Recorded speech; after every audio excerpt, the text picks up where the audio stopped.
Hi friends, నేను మీ లావణ్య. వీడియోని skip చేయకుండా చివరి వరకు చూడండి. ఫస్ట్ అయితే ఈ వీడియోకి లైక్ కొట్టి సపోర్ట్ చేయండి. అప్పుడు యూట్యూబ్ ఇంకొంతమందికి ఈ వీడియోని రికమెండ్ చేసింది. మాకు కూడా వీడియోస్ చేయడానికి ఎంకరేజింగ్ గా ఉంటుంది. మా విజయవాడలో 2 days నుంచి వర్షం పడతానే ఉంది. మేమైతే మస్తు ఎంజాయ్ చేస్తున్నాం. మళ్ళీ ఇలాంటి క్లైమేట్ వచ్చిద్దా రాదా అని. మా విజయవాడలో వర్షాలు పడడమే గగనం. అలాంటిది 2 రోజులు కురుస్తానే ఉంది. తుఫాన్ వల్ల మా ఊర్లో ఎక్కువగా ఏం ఎఫెక్ట్ అవ్వలేదు. ఒక 2-3 గంటలు మాత్రం బాగా కొట్టింది వర్షం. మీ ఊర్లో తుఫాన్ ఎఫెక్ట్ ఎలా ఉందో కింద కామెంట్ చేయండి. పడేటప్పుడు ఫోన్తో వీడియో రికార్డ్ చేద్దామని ట్రై చేసా. ఫోన్ తడిచి ముద్ద అయింది. వీడియో ఎక్కువసేపు తీలేపోయా. మరీ దారుణంగా కొట్టింది వర్షం ఆ 2-3 గంటలు. ఈ తుఫాన్ ఏదో మన వైజాగ్ లో బోట్లు కాల్పినప్పుడు వచ్చినా బాగుండేది.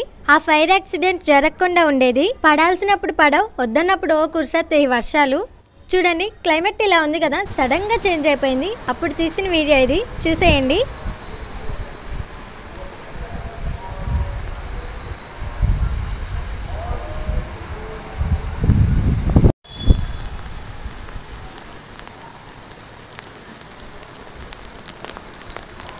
వర్షంలో తడుస్తూ ఈ వీడియోని అయితే కష్టపడి తీశాను. వీడియో నచ్చితే లైక్ చేసి సబ్స్క్రైబ్ చేసుకోండి. చేస్తారు కదూ.